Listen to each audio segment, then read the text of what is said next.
Assalamualaikum everyone. This is D2 8th edition, chapter number 5 number patterns, question number 1। देखते हैं हम किसको कर पाते हैं या नहीं। ठीक है, पहले क्वेश्चन में लिखा है for each of the following sequence state the rule and write down the next two terms. हमें रूल भी लिखने हैं, और वैसे पेपर में रूल्स लिखने वाली कंडीशन मुझे नहीं याद कि मैंने कभी देखी हो, लेकिन अब इन्होंने कहा है तो फिर हमें लिखना पड़ेगा। चलें ऑप्शन नंबर ए से शुरू करते हैं। ऑप्शन नंबर ए में लिखा हुआ है 14, 19, 24। बस पेपर में तो सिर्फ ये आता है कि write the next two terms, बस ये होता है। अच्छा जी, हम डिफरेंस देखते हैं दोनों में डिफरेंस कितना है। इन दोनों में डिफरेंस कितना है 14 और 19 में। 19 में से 5 माइनस करेंगे तो 4 आ जाएगा। ठीक है, इन दोनों में भी 5 का डिफरेंस है, इन दोनों में भी आई गेस 5 का डिफरेंस है, और इन दोनों में भी 5 का डिफरेंस है। ठीक है, तो आप लिखेंगे नेक्स्ट टू टर्म्स हमारी कौन सी होंगी। सबसे पहले तो 34 में 5 प्लस किया तो 39, और 39 में भी 5 प्लस किया तो हो जाएगा 44। ठीक है, ये आ गया। और स्टेट द रूल, और रूल क्या होगा, एट 5 टू ईच टर्म्स लिख लेते हैं। Add 5 to each term to get next term, ये भी लिखा जा सकता है, और एट 5 भी लिखा जा सकता है, add 5 for every other term. ठीक है, वैसे तो रूल के अंदर तो इतना कॉन्सेप्ट नहीं है, इतना मुश्किल स्टेटमेंट आपने देनी होती है कि एडजस्टेबल स्टेटमेंट हो, बाकी खैर है। 80, 72, 64, 56 एंड 48। अगर आप गौर करें तो इसमें से डिफरेंस आ रहा है 8 का, फिर 6 और 2 8, 8 का डिफरेंस, फिर 8 का डिफरेंस, और फिर 8 का डिफरेंस।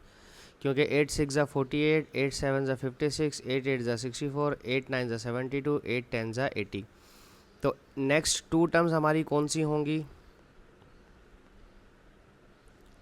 8 6 ज़ा 48, 8 5 ज़ा 40, और 8 4 ज़ा 32। ये दो टर्म्स होंगी जिनमें 8 8 का डिफरेंस होगा। ठीक है, तो आप ये लिख सकते हैं इसके अंदर सब्ट्रैक्ट 8। ठीक है, डिफरेंस ऑफ 8। रूल क्या लिख सकते हैं आप, डिफरेंस माइनस को कहते हैं। ठीक है, difference of 8 in every term. सही है, अब मैं रूल नहीं लिखवाऊंगा, सिर्फ अब मैं डायरेक्ट आगे क्वेश्चन सॉल्व करवाऊंगा। ठीक है, रूल में कोई इतनी ज़्यादा कोई कॉन्सेप्ट है नहीं, परेशान होने की ज़रूरत नहीं है टर्म टू टर्म रूल के लिए। 6, 12, 24। Oh no no no no, रुक जाए, मैं गलत, अभी फ़ौरन गलत होने वाला था, मैं समझा 6 का टेबल चल रहा है ये। लेकिन आप अगर गौर करें तो अब भाई अब लिखना पड़ेगा टर्म टू टर्म, मुझे आपको बताना पड़ेगा इसमें, यहाँ मुझे आपको बताना पड़ेगा, क्योंकि यहाँ पर गौर करें 6 2 ज़ा 12 हुआ है, और 12 2 ज़ा 24 हुआ है, 24 2 ज़ा 96 हुआ है, 96 2 ज़ा 192 हुआ है। तो नेक्स्ट टू टर्म्स के लिए 192 को भी 2 से मल्टीप्लाई करवाना पड़ेगा। तो 2 2 ज़ा 4, 2 9 ज़ा 18, 2 1 ज़ा 2, और एक 3 हो जाएगी 384। और अगली जो टर्म होगी वो 2 4 ज़ा 8, 2 8 ज़ा 16, 2 3 ज़ा 6, और एक 7। ठीक है, तो इसका जो रूल है ये है मल्टीप्लाई ईच टर्म बाय 2, या मल्टीप्लाई, हाँ, each term by 2। Her term को 2 से मल्टीप्लाई करना है फॉर नेक्स्ट टर्म। ठीक है, ठीक है, ये आप रूल लिख सकते हैं।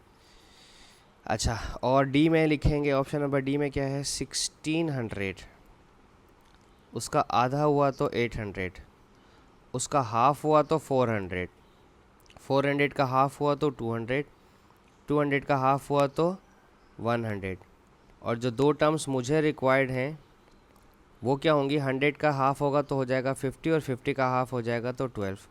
और रूल क्या है इसका, डिवाइडिंग बाय 2। हर टर्म को 2 से डिवाइड करवा रहे हैं ताकि नेक्स्ट टर्म मिल जाए। अच्छा, अब देखते हैं ऑप्शन नंबर ई। माइनस का 16384 4096 माइनस का 1024 256 माइनस का 64 एंड सो ऑन।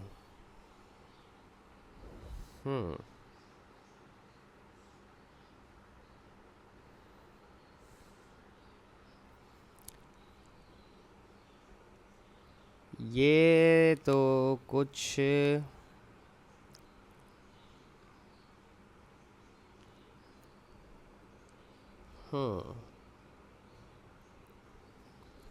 अगर मैं ये कहूँ 64 को 2 से मल्टीप्लाई करवाएंगे, तो अगर इसको 4 से मल्टीप्लाई करवाएंगे तो 4 का टेबल है, फिर ये भी 4 का टेबल है, और ये भी 4 का टेबल है, और ये भी 4 का टेबल है।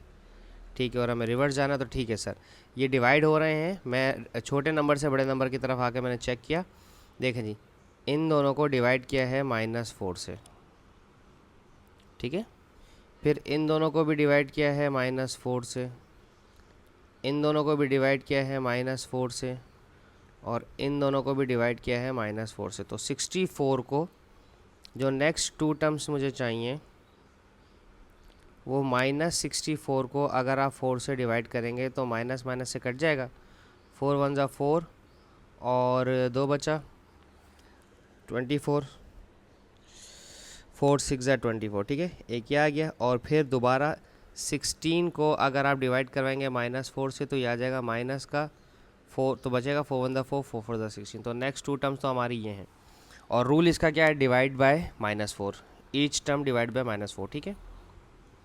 एफ पार्ट देखते हैं इसका, ये अच्छा था, 9 -18 36 -72 144। तो मेरे ख्याल से मल्टीप्लाई बाय 2 हो रहा है ना, 9 2 ज़ा 18 18 2 ज़ा 36 36 2 ज़ा 72 72 ज़ा 144, ठीक है ना। लेकिन हम मल्टीप्लाई करवा रहे हैं -2 से, ठीक है, हम -2 भी ले रहे हैं। तो नेक्स्ट 2 टर्म जो है मेरी वो आ जाएंगी कुछ इस तरह से कि 144 को जब मल्टीप्लाई किया तो 2 4 दैट 2 4 दैट 2 1 ज़ा 2, और जब माइनस को मल्टीप्लाई किया तो माइनस तो ऑब्वियसली प्लस हो जाएगा, 2 8 ज़ा 16 2 8 ज़ा 16 एक 17 2 2 ज़ा 4 और एक 5 576, ठीक है। तो मल्टीप्लाई बाय, रूल इसका है मल्टीप्लाई बाय -2, सही, ये इसका रूल है।